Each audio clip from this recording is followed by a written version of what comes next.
In the gloomy and dark London of the 19th century, a terrifying mystery engulfed the streets of the Whitechapel district. The city was terrorized by a sinister and unknown assassin who left behind him a trail of violence and horror without precedent. His nickname, Jack the Ripper, would become synonymous with terror and mystery. The first murder was perpetrated on August 31, 1888 at dawn. There the lifeless body of a woman of very low social status was found in a terrible state. Her throat was cut and found without internal organs. The woman was identified as Mary Ann Nichols.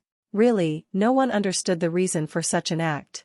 The alarms went off when on September 8 of the same year, another woman appeared in the same horrible circumstances. Her body was full of wounds caused by a scalpel and without the presence of her uterus. It was Annie Chapman. What seemed curious to the authorities is that it was the same type of victim as the previous one, a mature woman, of a very low class and a dark past. Unfortunately, the authorities could not find conclusive evidence. The women in this area felt fearful and full of fear. In almost 10 days Whitechapel witnessed a third murder. Elizabeth Stride was found on Batty St. That same night another woman, Catherine Eddowes, was found murdered without her left kidney and uterus. With this situation, Queen Victoria, through a correspondence, exhorts the London police to find the murderer. As a reaction, the authorities began to look for a person who had knowledge of anatomy, since this person removed the organs of his victims with complete mastery.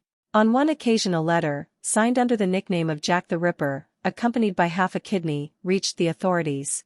After this, several letters were found, all with intimidating, threatening and challenging phrases. But, many of these letters are said to have been invented by some journalists who worked for tabloid newspapers that profited from these morbid illustrations. Mary Jane, his latest victim, was 25 years old at the time of her death and lived in poverty.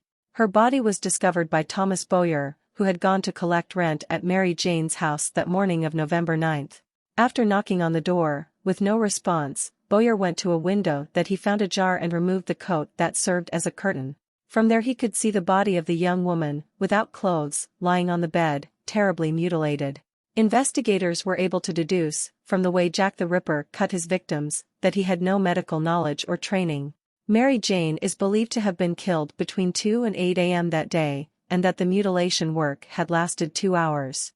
Jack the Ripper, this legendary serial killer, had a great aberration for women of low social status, because of his sexuality. Proof of this was the attack on the sexual organs.